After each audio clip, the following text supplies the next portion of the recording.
This is California Edition. I'm Brad Pomerance. We are joined by Mark Takano. He is a member of the United States Congress representing significant portions of the Inland Empire centered right in the city of Riverside. Sir, thank you so much for joining us. I'm glad to be here, Brad. I want to speak with you about an issue that continues to upset many Americans, and that deals with our veterans and the medical care they are able to access through the VA.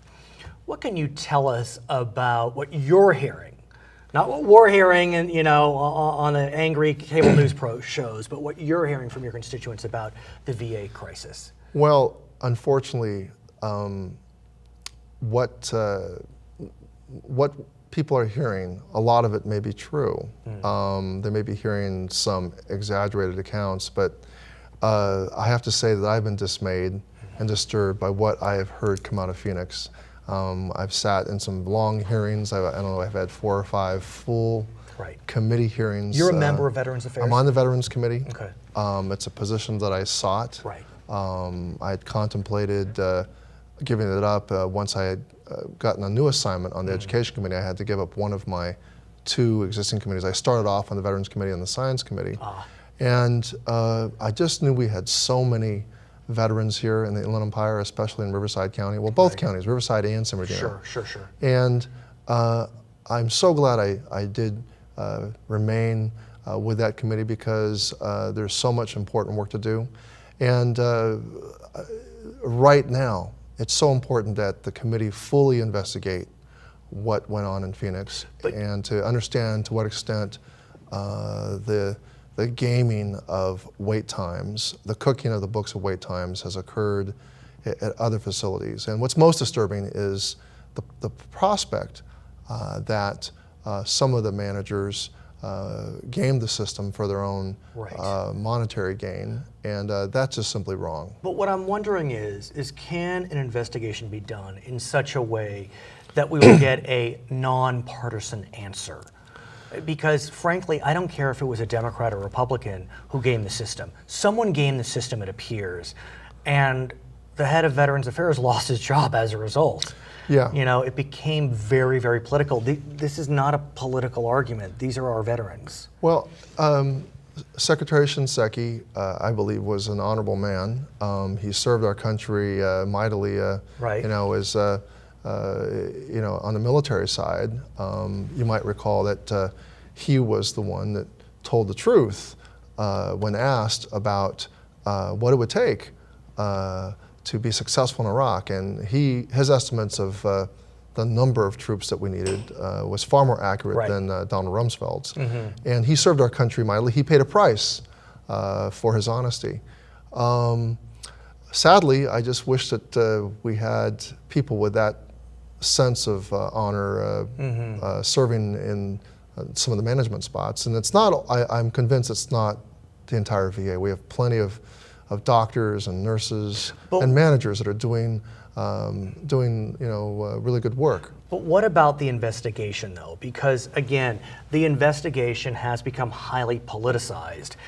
I'm not sure how the media may be doing that. Oh, really? Tell me. I have not been paying much attention to the media. I mean, I'm not somebody who has a lot of time to watch the media, and frankly, whether it's left or right media, fair enough. It gets disturbing to me to watch that sort of media. So, but in the committee, then the committee, there's some orientation, political partisan orientations, but I have to say most of the time, committee members on both sides of the aisle are trying, I think, to get honest answers.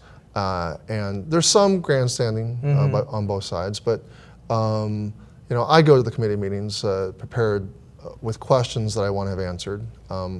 Lately, my questions have revolved around technology, the software system. As a result of the one positive thing that's come out of this is that the nation's attention is focused on veterans. And it's ironic, if I may, given that the situation in Iraq is deteriorating, and so we're thinking about our Iraq veterans more and whether they went in vain, and so, it's this whole idea that it's all coming to a head at this moment. Well, I don't want any of our Iraq veterans to feel that they did anything in vain. They went in good faith to serve their country. And no matter what the outcome, I don't want them to despair. I'm proud of what they did. I'm proud of them serving our country. And to any Iraq or Afghanistan veteran, you are a hero for stepping forward, regardless of how this all turns out. And it's too early to say how all this is going to turn out. But so let me go back to the VA, the hospital situation. So we know Phoenix, at least at this stage, was kind of ground zero for the worst of the worst. Yes. What about in Southern California or in California? Do we know much about what's happened at the VA hospitals in our there's state? two things that are going on. There was an audit ordered by Secretary Shinseki before he left office. I can tell you that those audit numbers haven't revealed anything extreme at our local hospital in Loma Linda. Got it. I have not reviewed the numbers for, say, Los Angeles. It's just a huge place over there. There's also what's been issued is the interim Inspector General's report. The acting Inspector General Griffin's report. Acting. He's acting. That's another conversation, but be that as it That's may. right. So we're looking forward to hearing, to seeing the final report that the Inspector General gives to us, and the interim report, did reveal.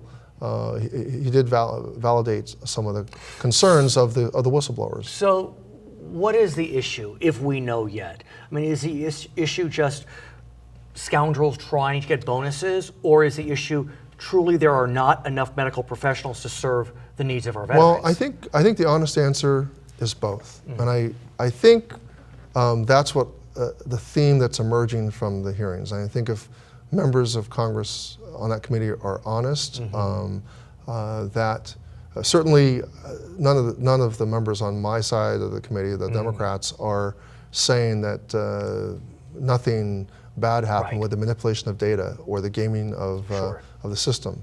There definitely needs to be accountability, and we need to find those people who were responsible and hold them accountable. I know that you're not a member of the Department of Justice, but I do want to ask, as a general proposition, do you have a sense as to whether the gaming has reached a level of criminality?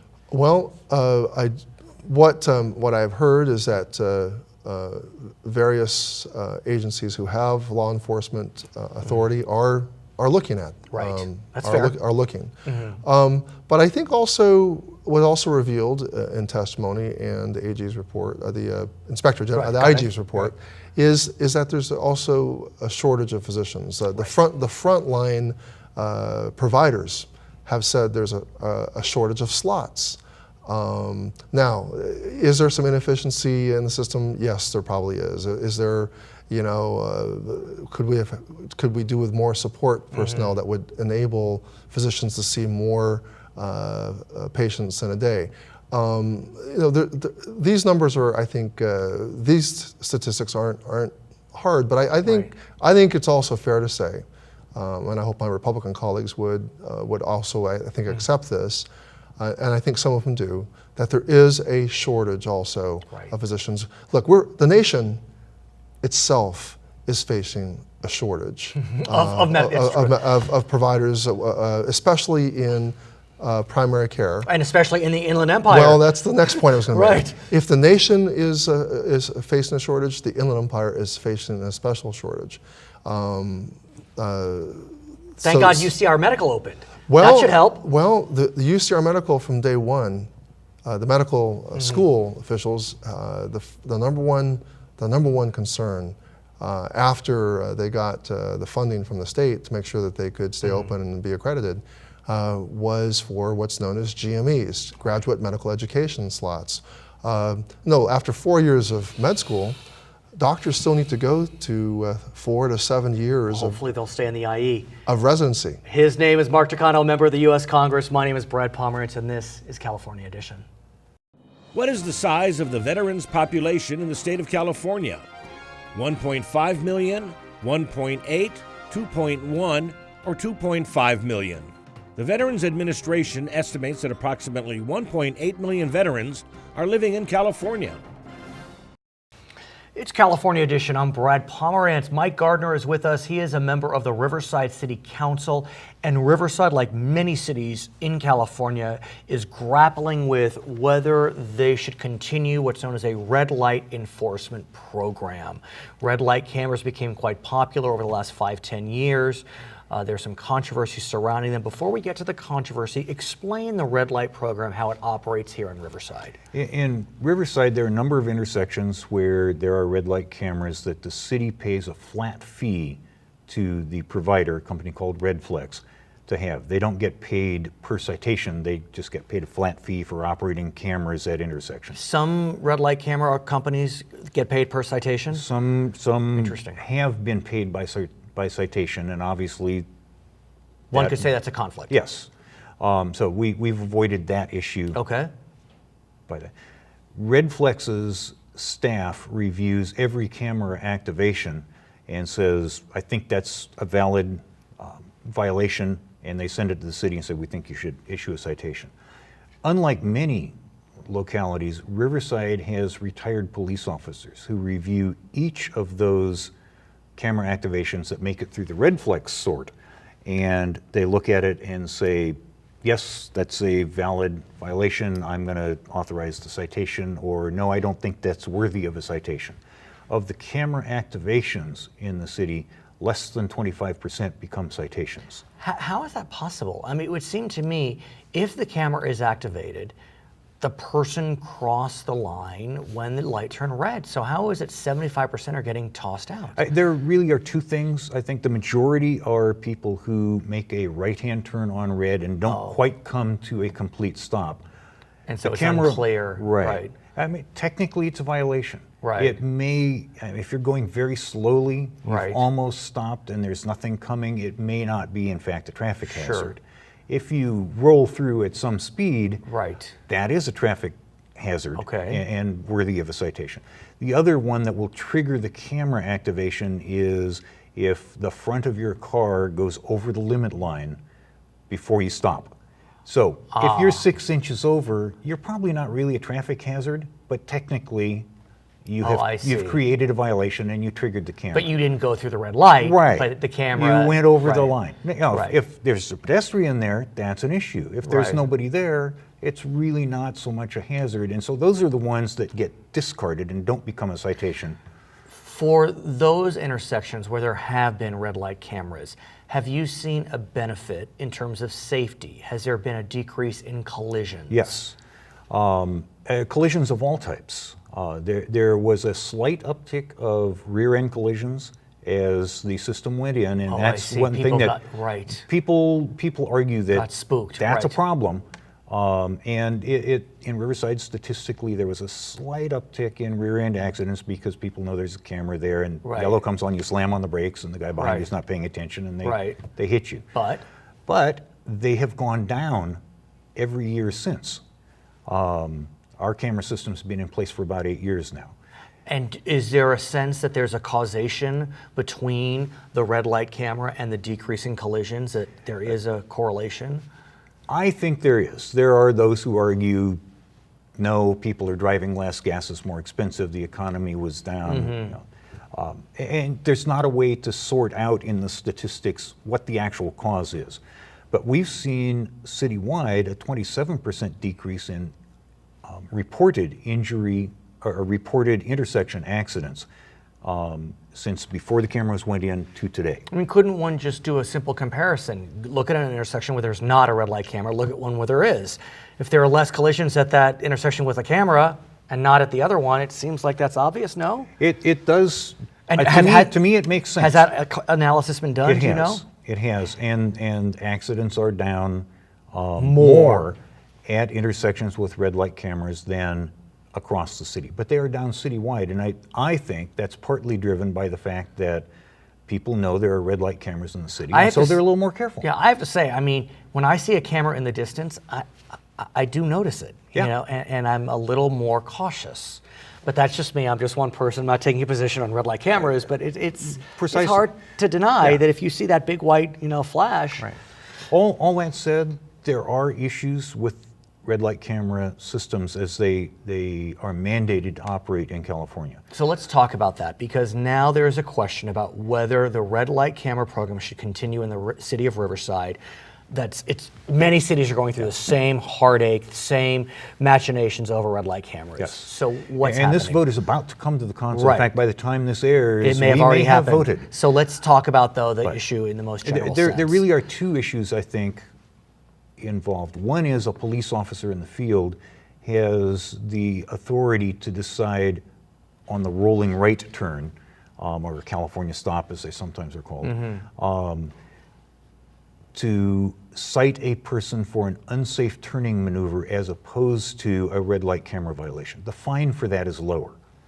Under state law, the red light camera system can only issue citations for a red light violation. It's not allowed to issue a citation for the unsafe turning maneuver. And the legislature, in an attempt to balance the general fund budget over the years, has added a series of fees to all traffic violations. So a red light violation, which is normally about $175, $180 fine, is now a $500 ticket, because the courts are funded with these extra fees that the legislature has tacked on to violations. So it's a very hefty penalty if you run a red light. Now, and are caught through the camera. regardless of how you're caught, regardless. the citation I is the see. same, the cost is the same, whether a police officer writes you a citation in the field or it comes through the system. But the officer could decide to give you an unsafe The officer turn. could, which is a lesser fee. It's around $300. Still substantial, get your attention. Okay. But especially for a poorer person, $500 For anyone, is, right. yeah, I mean, that's a lot of money. Right. I think the fees are too high. I would like to see, if we're to keep our system, I would like to see the state law change so that the officers reviewing the camera activation and deciding whether to issue a citation or not would have the discretion to say, this one's an unsafe turning maneuver, and we'll write that one. Do you know if that's being considered? It doesn't seem to be at this point. It's just not something the legislature is real interested in. The general fund's doing better. Yes. So arguably now would be the time to speak with your members of the legislature. I think Jose Medina is your senator, Yes. I presume. Richard Roth is your senator, I presume. So, but again, I can understand why it's just not a priority. But could it be? I think it could, and if Riverside votes to, if our council votes to maintain the system, Right. then I personally would be interested in seeing if we can't get that change in state law, because I think it would make it more equitable. What else is happening? Why is there this groundswell to eliminate red lights? I think there are a program? number of things that there's a lot of misinformation that floats around on the internet as it applies to the Riverside system. Most jurisdictions don't have that last level of review by professionals. Most, if a activation comes through from the camera operating company, that's a citation that goes out. Right. So as you move forward, for argument's sake, let us say that the red light program is dismantled. What happens then? I mean, are you concerned about traffic collisions? Is there anything that can replace it? Do you put more officers in the field?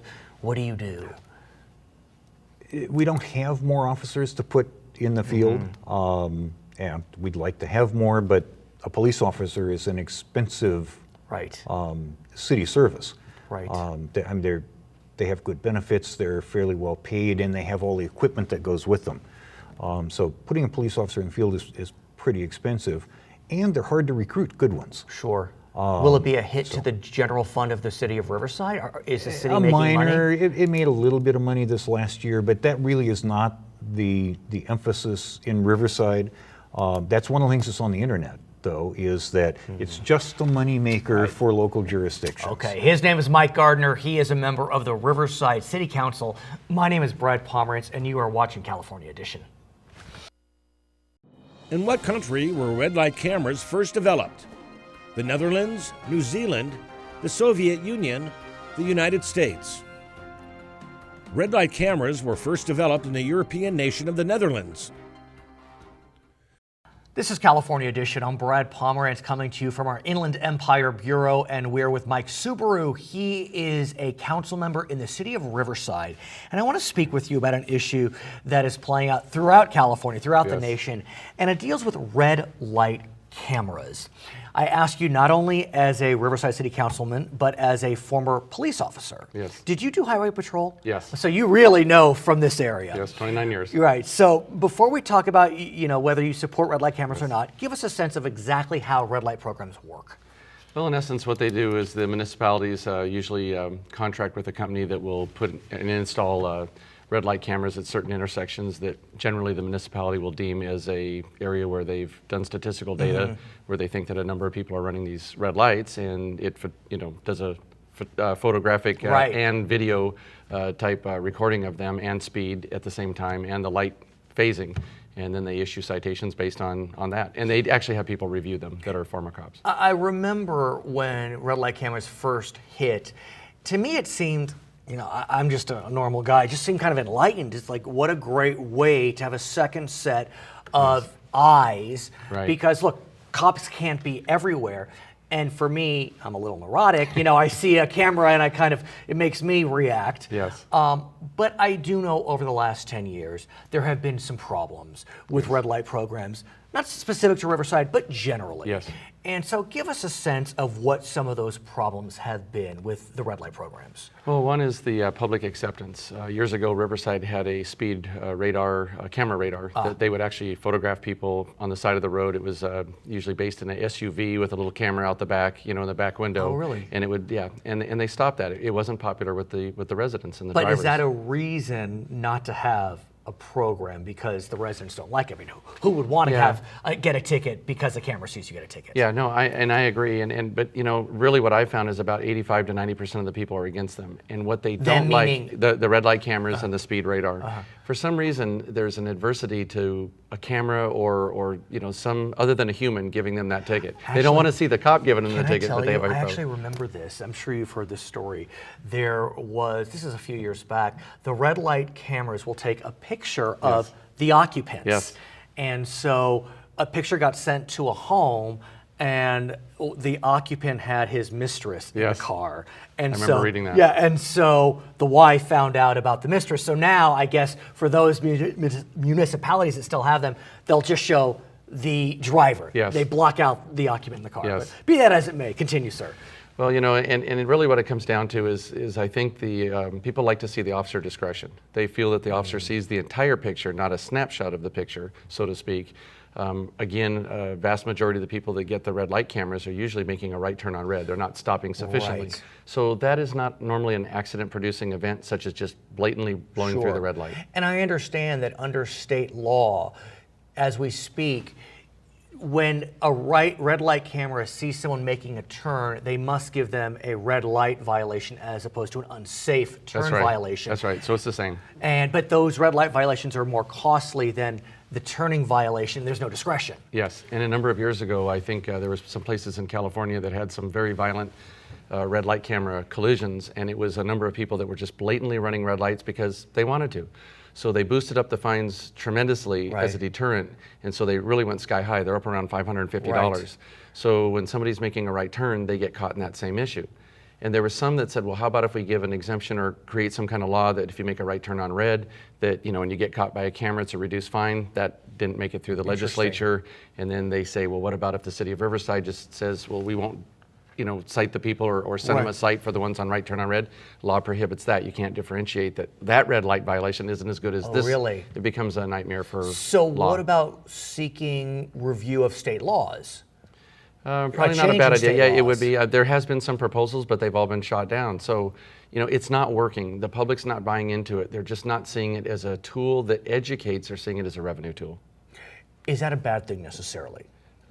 Maybe not, but when you look at, like for instance, the city of Riverside, we started out with about 18 cameras. Now we're down to about 11. A couple of them came out due to construction, but also some came out because they weren't producing.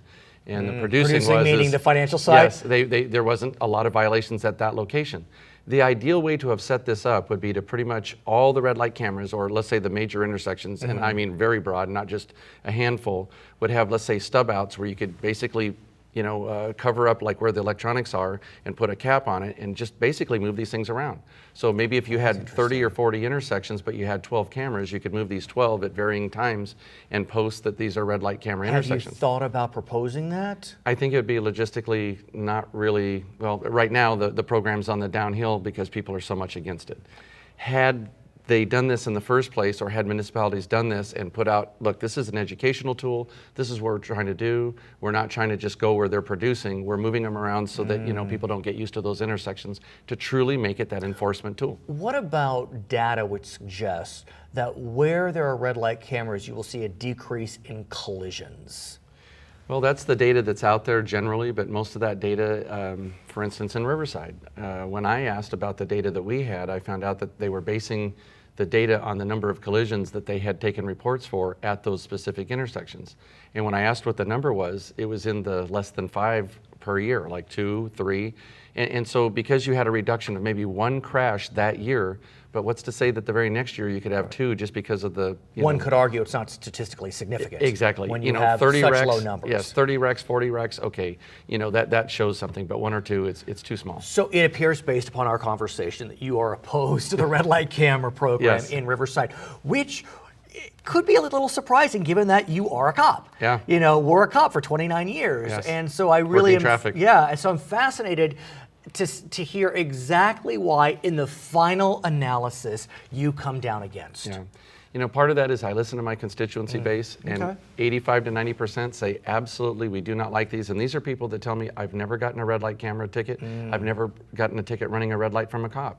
And I just don't believe in them because I think it's revenue, or I've almost been rear-ended at a yellow light. I actually have heard that when red light cameras launch, at least in the early months, you will see a spike in rear endings. Yeah, that's what they say. Right. So in the end, what's the answer? Is the answer simply we got to remove these red light cameras? They're just ineffective and they're causing consternation? Based on what I've heard from all the people I've talked to, and based on my own experience with some of these numbers, and just the overwhelming call to remove them, I'd say it's time for them to go. And they've gone away through all the different municipalities around us. They've had them and they're gone. I want to shift gears, if I may, and speak with you about panhandling. Yes.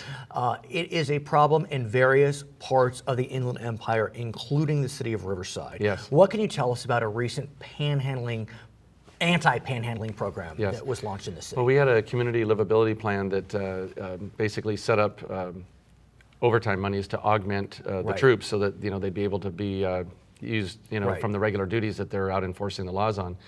And we've had some very, very significant successes. The plan was put in about 9, maybe 10 weeks ago, and the first 8-week analysis, I believe it was something like 74 felony arrests, something close to 1,500 misdemeanor arrests, and about 1,200 citations. But is that decreasing the panhandling, or is it just throwing people in jail, for example? It's actually significantally decreasing the panhandling. The people with signs on the freeways and Right. walking up to people in parking lots. What do you do with these people then?